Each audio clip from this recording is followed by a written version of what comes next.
Behind my mid-1990s reference, as seen in the title of this video, there's a genuine excitement. This is possibly the most hyped car of 2025. It's built in France and it taps into some mechanisms that most of its competitors can only look at enviously from the sidelines. This is the brand new, highly anticipated Renault 5. Ford, are you truly watching this impressive unveiling? This is how neo-retro should be designed and built, recreating a classic so that people over 40, like me, actually feel something for a car like this. I think this car absolutely nails it, and it's just as successful as, say, the Fiat 500 or the Mini if we look back over the last 15 or 20 years. But listen up, I can't make a video about this car without talking about design, without talking about DNA. According to Renault, this car is actually built at a factory in France. Even more importantly, according to figures from Renault, 80% of Renault's suppliers for the Renault 5 are located within 300 kilometers of the factory in France. And that's why it doesn't feel forced when they put this French flag inside the headlight. And overall, I think the front here is exactly the interpretation I want of a Renault 5 today. I think it's spot on. Another thing I'm really fond of is this charging indicator. You should be aware that you don't get this in the cheapest version, the Evolution. But with the other variants, you do get this charging indicator where the number 5 here gradually fills up as your battery charges. Then there's the car's profile. It's a true Renault 5. Now I have the charging port here on the left front fender. I seem to recall that it was on the right front fender on a Renault Megane, for example, which is probably actually a slightly smarter placement. But hey, the left front fender is fine too. It's pretty close when you get out of the car, so it definitely works. The wheels, as usual, are placed right out at the corners on a Renault 5. That's how it should be if you want good driving dynamics. You get these slightly wider front fenders and slightly wider rear fenders. That gives off a bit of a Renault 5 turbo vibe. And then it's just a bit more emphasized by this sticker. Then you have the side skirts along the sides, which I think are just perfect. And then there's the color combination, and I'd really like to hear your opinion on that. Is this a hit or a miss? I'm absolutely crazy about it. I think this is exactly how this car should be spec'd. But you should also be aware that the price does go up quite a bit. We'll get back to that in a moment. From the rear, again, there's not a second of doubt that this is a modern interpretation of a Renault 5. The little rear spoiler here with the roof trim that wraps around, I think it works perfectly. I think that shark fin there looks a bit tacked on. And honestly, over the years, I just think BMW has made better looking shark fins than that one. But okay, this is also a significantly cheaper product. When you get into the cabin of a Renault 5, you realize that this really isn't a very big car. It's a very small, very intimate cabin, but in a way, that's actually pretty cool too. The first thing I noticed when I sat in the car was the design of the headliner here, which kind of reminds me of the mold from those rubber mats that used to be on the side of a Citroën Cactus some years ago.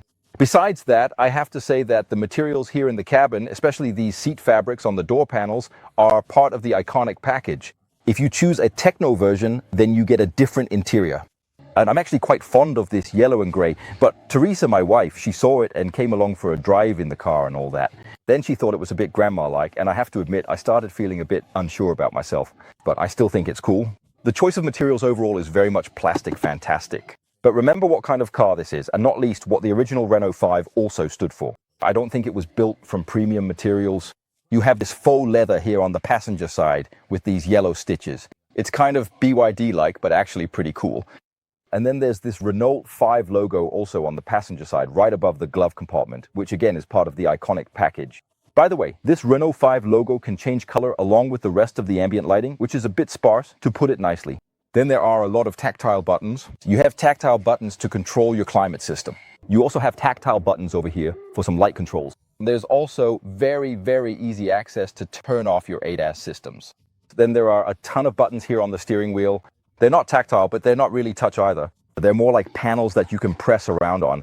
You just need to get used to navigating it, but once you own the car, it won't be a problem.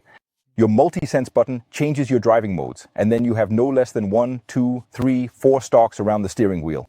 The gear selector is up here on top, but there isn't a park button. That's not a problem because there's a power button instead. If you just use it as a park button, it simply turns off the car and you can leave. So that's basically what I've done during the time I've been driving the car. Turn signals, and of course the bottom stalk here, which, as in other Renaults, is used to control your audio system. I actually have to say that the sound system in this car is an optional upgrade. It's a Harman Kardon system, and it costs €800. As a music lover, I highly recommend it. Is it as awesome as the big systems in Tesla? No, it's not.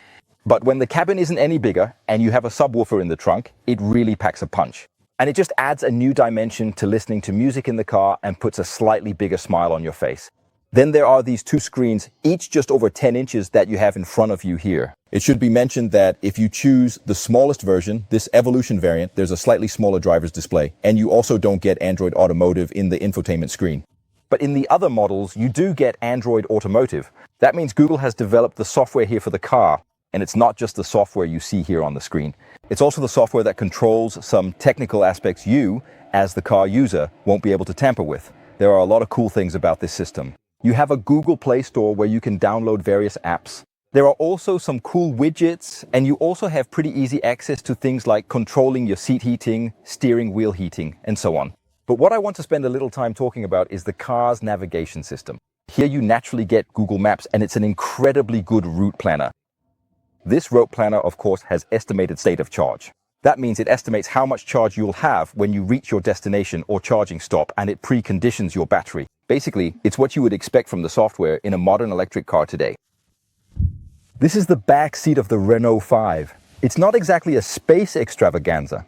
The front seat here is adjusted for me. I'm 1.75 m, 1.76 m. I can just about fit here. There's no armrest. And there's also no charging for the kids' devices back here. On the other hand, you do have ISOFIX on the two outer seats here and actually also on the passenger seat up front.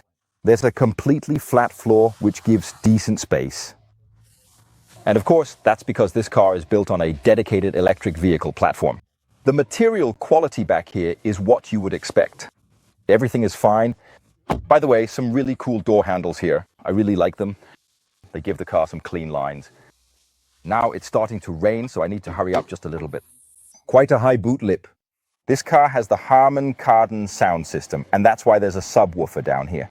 This isn't a car you take the whole family to Harz Mountains or Lake Garda in.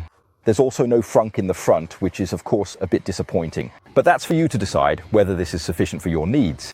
The Renault 5 was launched on January 28, 1972 as a replacement for the Renault 4, which nevertheless continued until 1994.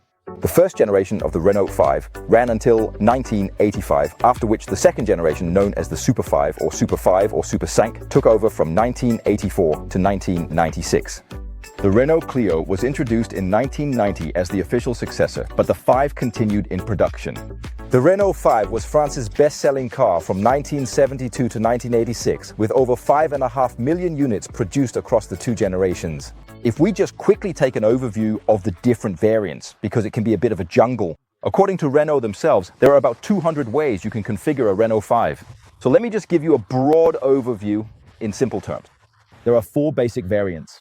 Prices start here in the summer of 2025 at just shy of €80,000, and for that you get a green base model, a so-called Evolution. It has the smallest battery. That gives a WLTP rated range of between 300 and 312 kilometers. In that car, you actually get a pretty decent amount of equipment, and I'll just read it out here. Cruise control, seat heating, keyless entry, and rear parking sensors. What you don't get, on the other hand, is Android Automotive. And the driver's display inside the cabin is also a bit smaller. Already with the next variant, the so-called Techno Edition, most people's needs for extra equipment are actually met. And if you look here, you get, among other things, Android Automotive with Google's route planner. You get cruise control, which suddenly becomes adaptive. It gets a reversing camera and wireless charging for your phone. By the way, the driver's display will be the same size, the one that's just over 10 inches, as in the more expensive version. But to sum it up very briefly, if you would like a Renault 5 in the same color combination as this car, with a sensible, without being overdone, equipment level, the largest traction battery, and a WLTP rated range of just over 400 kilometers, then prices start slightly over €31,000. And that's before you might have started ticking off a few unique options, which you almost always end up doing. And as I've said, this is really a car that only becomes truly cool when it's exactly the way you want it. Technically speaking, there are also quite a few things to talk about. This car is built on the platform developed by Renault called Ampere Small, and the Renault 4 will also be built on this platform. And actually the Nissan Micra as well, due to their collaboration. But it's not the same platform as, for example, the Renault Scenic and Renault Megane. This car is offered with 2 battery packs. The small battery pack is always combined with the lowest engine output, which is 90 kilowatts. That corresponds to 120 horsepower. And then there's the large battery pack, which is combined with the higher engine output, which is 150 horsepower or 110 kilowatts. These battery packs use a 400-volt architecture and cobalt-containing chemistries. When it comes to DC fast charging, this is not a car that impresses. On Renault's website, it states that charging from 15 to 80% on the small battery pack takes just under half an hour, and on the large battery pack, just over half an hour. That's something I'll be testing in practice in a follow-up video to this one, where I'll be doing a long-distance test of this car. And in that context, I'll also be testing how this car charges. What I find much more interesting is that if you have the option to charge at home, destination charge like I can, then a Renault 5 always charges as standard on 3 phases today, regardless of the variant. So all variants also support V2L, by the way. That means you can draw power back out of the battery, and that's certainly not become any less interesting over time.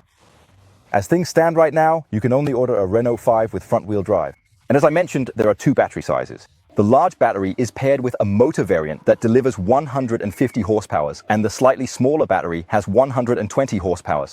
The cars have pretty much the same performance. The extra horsepower simply compensates for the slightly higher weight of the larger battery. What I find more interesting to talk about is the type of motor Renault has chosen to use in this car. And you might be thinking that talking about motor types in electric cars is a bit unsexy, but I'll keep it pretty simple, and I will make it relatively brief. This car actually uses a rather special type of motor called EESM. And to understand what that is, I'll just rewind a bit and talk about motor types in general. An electric motor in an electric car. An electric car, very simply, consists of 2 parts. There's a rotor and there's a stator. The rotor is most like the rolling pin on a rolling pin, and this is where electrical energy is converted into movement and ultimately makes the wheels rotate.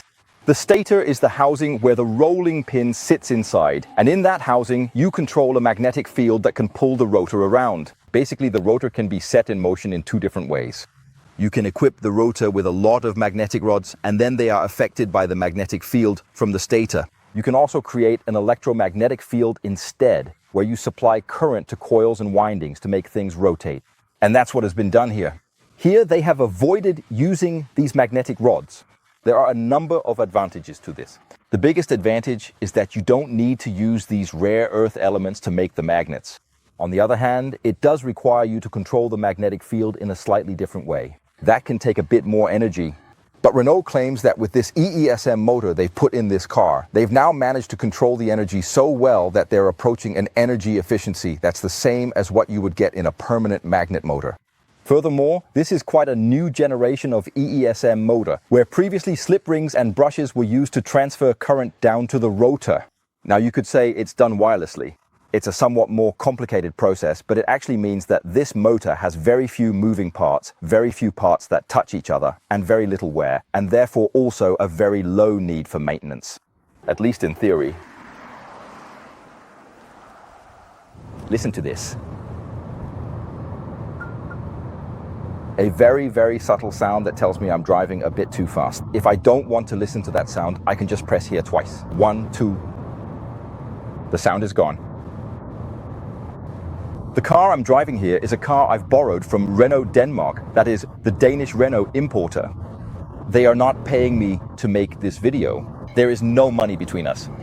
Renault also has no influence on what I say or what I think in this video, and they also don't have the opportunity to review this video before it is uploaded. When you're driving on these smaller roads, this car is in its element. The Renault 5, it's not a particularly big car. It's not particularly heavy either.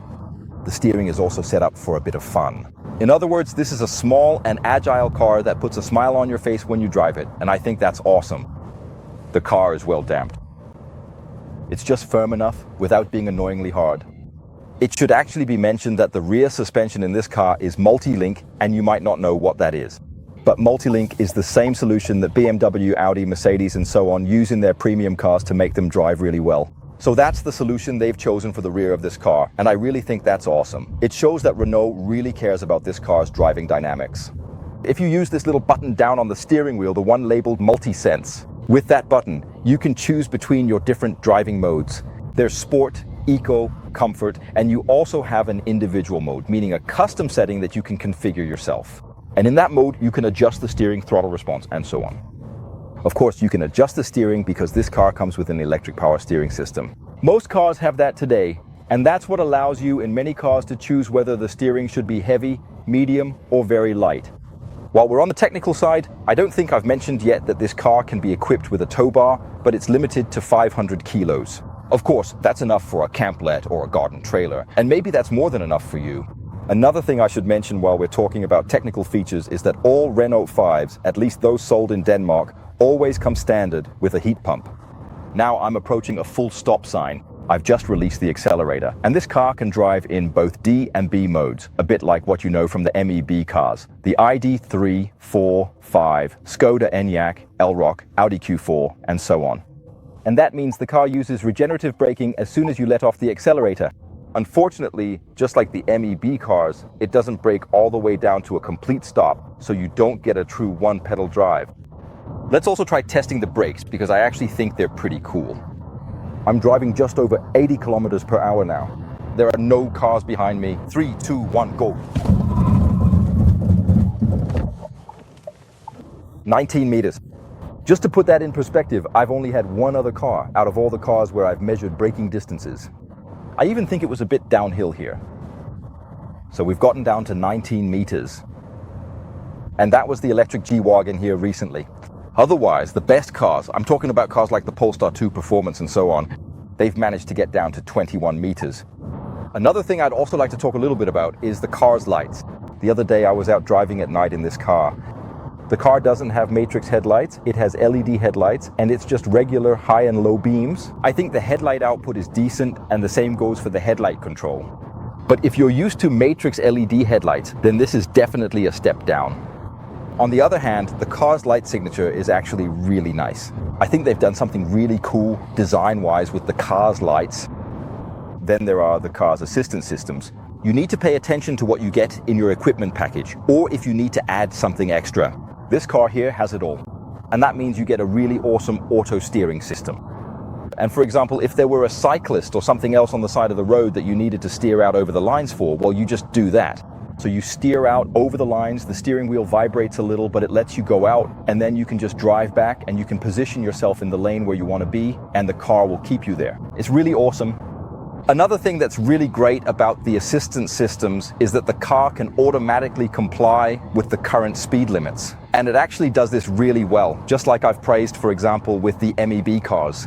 That means that before you enter a new zone, the car has already adjusted its speed over the last 50 to 100 meters. So, for example, when you approach a city sign, you enter the city zone at 50 kilometers per hour. And that's pretty much how it works every single time. Is the system completely flawless? No, it isn't, and that's also the case in an MEB car. But I would say that in 19 out of 20 cases, maybe even 29 out of 30, though I don't have exact numbers. Most of the time it works, and that's great. Now it's time for me to take a closer look at the quality impression of this car. And I usually do that by performing a rattle test, where I drive here on Smidegade in the city center of 6800 Varde. It's a beautiful old street. It's filled with cobblestones and it's really uneven. So what I'm going to do now is drive at about 15 kilometers per hour over these cobblestones and listen carefully to see if anything rattles. Just turning off the air conditioning.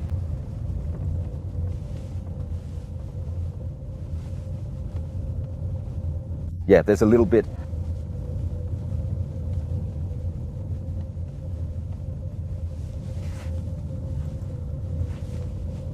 It almost sounds like it's coming from inside the seat. That's definitely failed.